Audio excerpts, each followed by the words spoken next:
Hello everyone. The war around Iran may become one of the most important geopolitical events of this decade. What we are seeing right now is not just another military conflict in the Middle East. This war raises much bigger questions. Could it change the balance of power in the region? Could it reshape global energy markets? And could it even change the political map of the Middle East? To understand what is really happening, we need to step back and look at the bigger picture. Because the conflict around Iran is part of something much larger. First of all, this war challenges one very popular idea. The idea that the world is no longer unipolar. For years, many analysts have been saying that American dominance is over, that the world is moving toward a multipolar system where several great powers balance each other. But when a serious geopolitical crisis begins, we often see a different reality. The United States still remains the central power in the international system, not Russia, which still sees itself as a global superpower, not China, which is often described as America's main strategic rival, and not even a united Europe, which recently realized how vulnerable it is without American security guarantees. President Trump approaches global politics in a very different way compared to traditional politicians. He often acts more like a businessman than a classic statesman. And that allows him to use American power as a tool to push United States interests across the world. But there is another layer to this conflict. This war is also connected to the global struggle for resources. If we look at history, most major wars were closely connected to resources. In the 19th century, the main goal was territory. European empires divided large parts of the world between themselves. Africa, the Middle East, and Asia became areas of colonial control. The logic was simple. More territory meant more resources. After the Second World War, this system changed. Many colonies became independent, but the competition for resources never disappeared. It simply took a different form. Instead of direct control over territory, global powers began competing for influence over markets, infrastructure, and political systems. That is why the Cold War between the United States and the Soviet Union was often fought in developing countries. Africa, Latin America, and the Middle East became arenas of geopolitical competitions. Officially, it was a battle between capitalism and socialism. But behind the ideology were always very concrete interests: oil, gas, minerals, trade routes, and strategic shipping lanes.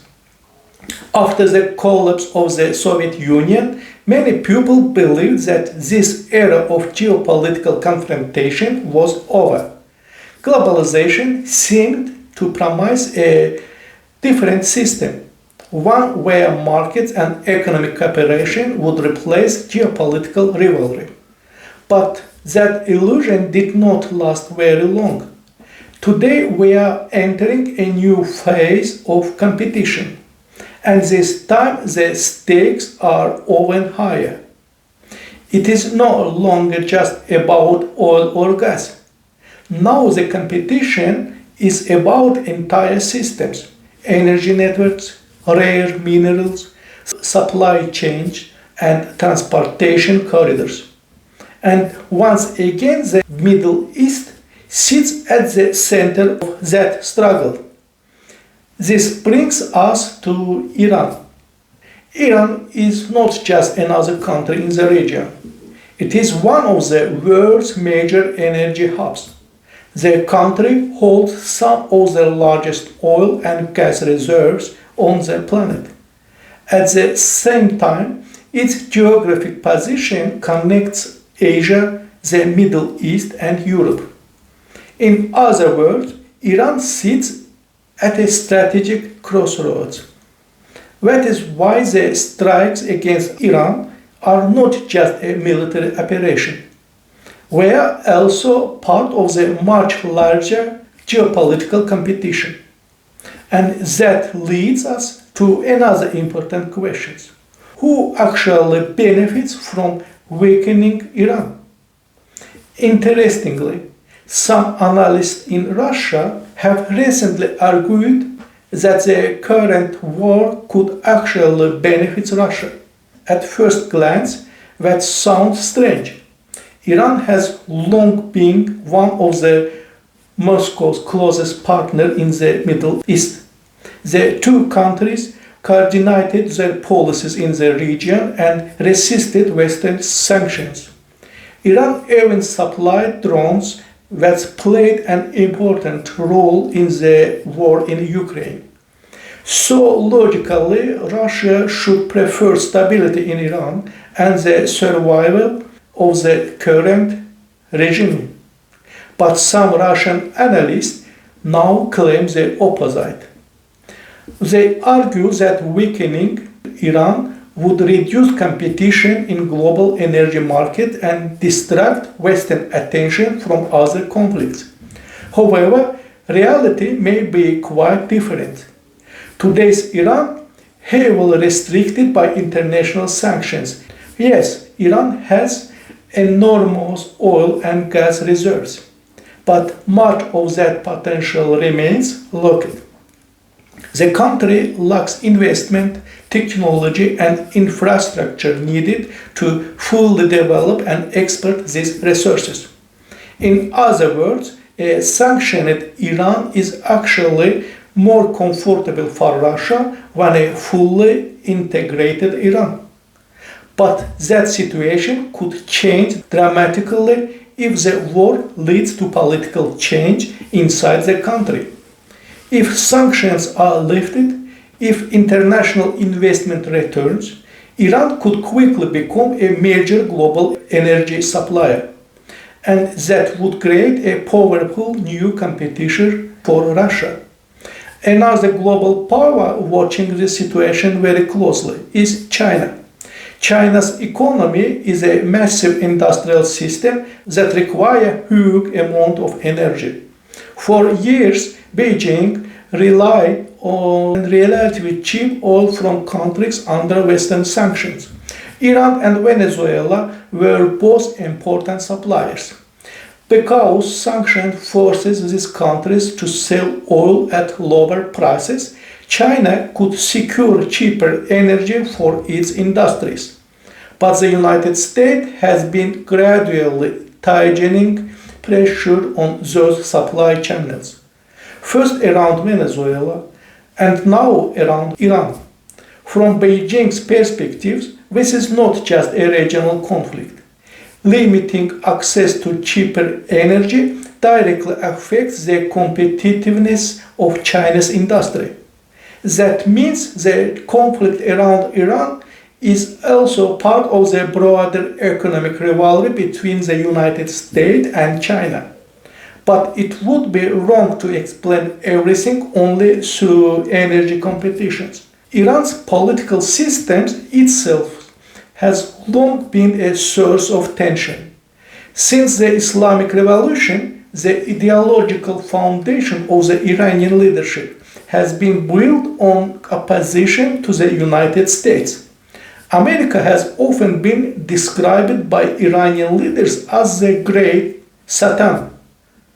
Under these conditions, long-term cooperation between Washington and Tehran was always extremely difficult. At the same time, Iran's network of proxy groups across the Middle East and its nuclear ambitions created constant security concerns. But even if the current regime collapses, the most difficult questions would remain. What happens next? Iran is a larger and complex country with many ethnic groups. Building a stable democratic system after decades of theocratic rule would not be easy. The sudden collapse of the regime could also trigger political tensions in several regions. Some ethnic groups could demand greater autonomy or even independence, and that could open the door to new instability. This is why some strategic scenarios consider another possibility. Instead of trying to keep Iran as one centralized state, the country could eventually transform into several new political entities. Such a scenario would certainly involve risk, but it could also prevent the emergence of the huge zone of chaos in the region. That is why the future of Iran goes far beyond outcome of this war. Real question is what kind of political structure will exist on this territory in the future. Will Iran remain a single state going through a painful transformation? Or will the world eventually see several new countries emerging on the territory of today's Iran? History has shown many times that borders that seem permanent can change quickly. And when they do, entire regions can be reshaped. So the real questions today is not only how this war will end. The real question is what the world will look like after Iran.